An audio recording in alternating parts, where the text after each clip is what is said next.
Perawatan jenazah sesudah jenazah disolatkan, yaitu dimakamkan atau dikubur ya. Itu mengubur jenazah atau memakamkan jenazah. Pemakaman jenazah pada dasarnya merupakan rangkaian dari perawatan jenazah secara keseluruhan. Dengan demikian, pemakaman jenazah seharusnya juga diikuti oleh setiap umat Islam yang hadir pada saat pemberangkatan jenazah. Ada satu fenomena ganjil yang terjadi di masyarakat terkait dengan proses pemakaman jenazah. Seringkali umat Islam yang ikut melaksanakan pemakaman jenazah tidak seluruh yang hadir.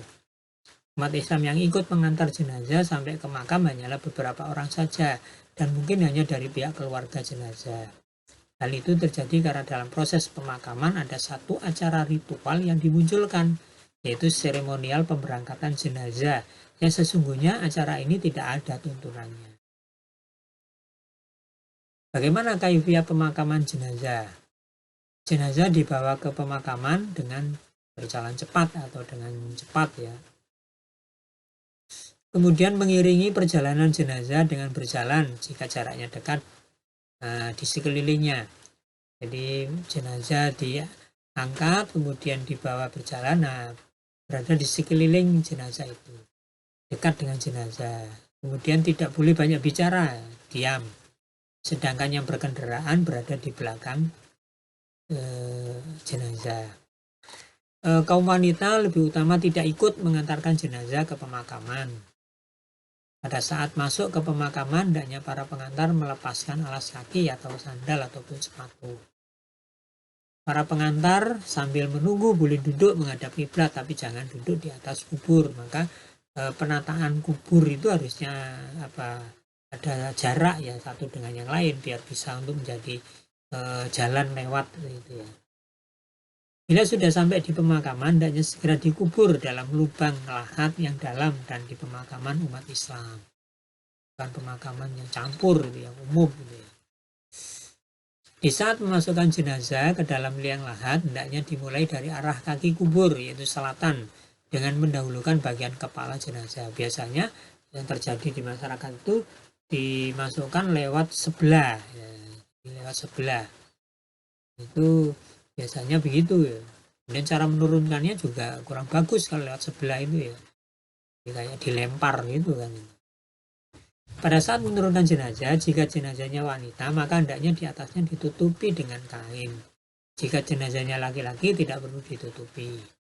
Nah, biasanya di masyarakat kita kan dipayungi itu ya. Orang yang turun ke dalam liang untuk menurunkan jenazah, hendaknya orang yang pada malam harinya tidak melakukan hubungan suami istri. Di saat meletakkan jenazah di pemakaman, hendaknya membaca Bismillahi wa ala millati Rasulillah. Jenazah diletakkan dengan menghadap kiblat atau miring ke kanan.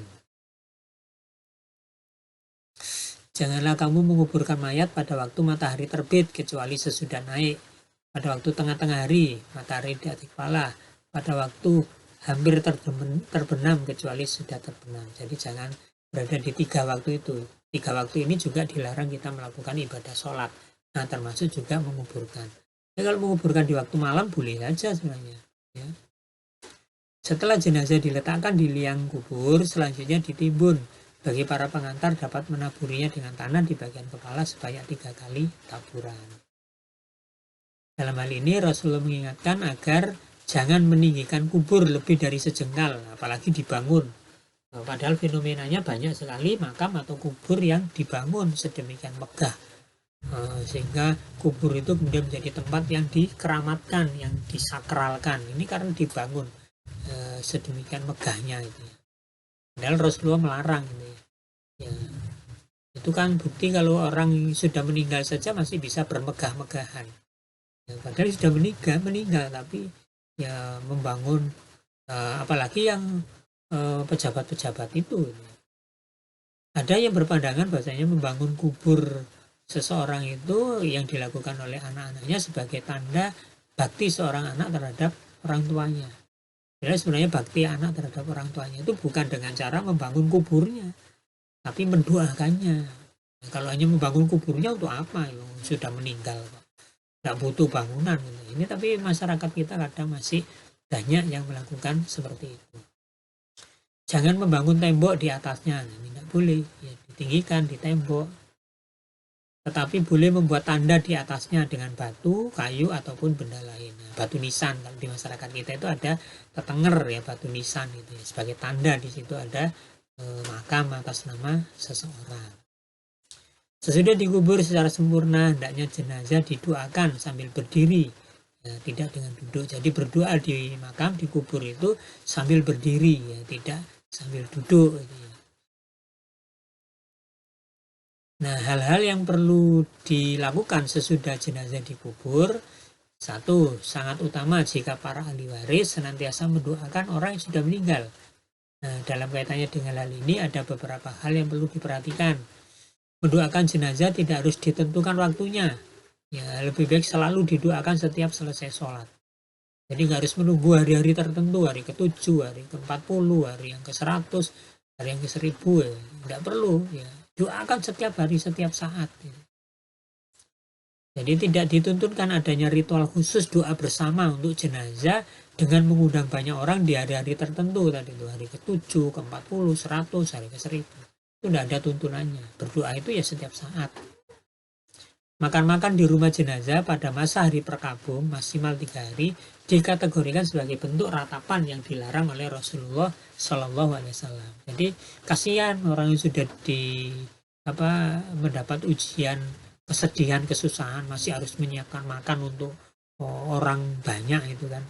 Harusnya justru orang yang kesusahan ini dikirimi makanan karena dia tidak sempat untuk belanja, tidak sempat untuk memasak ya.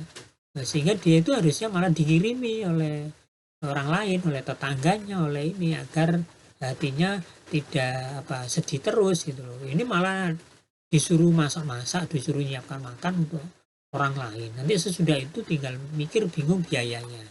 Akhirnya hutang. Nah, ini kan nggak pas ini.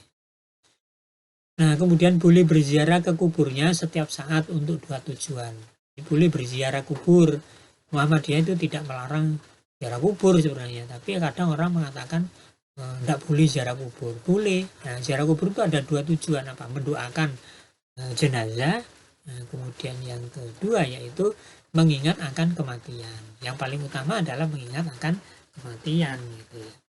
Jadi itu bukan sebaliknya berziarah kubur tapi malah minta kepada orang yang sudah meninggal, minta barokah, minta restu dan sebagainya. Kan banyak fenomena itu ya.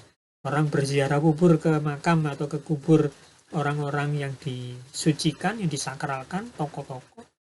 Kemudian minta restu, ya, minta barokah. Ini tidak boleh, orang sudah meninggal kok diminta. Inilah kesalahannya dalam orang berziarah kubur. Jadi berziarah kubur itu boleh, nggak dilarang, bahkan diperintah oleh Rasulullah. Silakan berziarah kubur. Ingat, ya, jangan salah di dalam melakukan ziarah kubur. Mendoakan orang sudah meninggal, bukan justru meminta. Bukan meminta kepada ahli kubur itu. Ya. Jadi berdoa kepada Allah agar orang yang menjadi ahli kubur itu diberi ampunan oleh Allah. Nah, inilah yang harusnya ditekankan. Baik saudara, jadi itulah proses perawatan jenazah ya, sejak dari awal sampai akhir, sampai dengan pemakaman jenazah. Setelah selesai itu ya selesailah perawatan jenazah.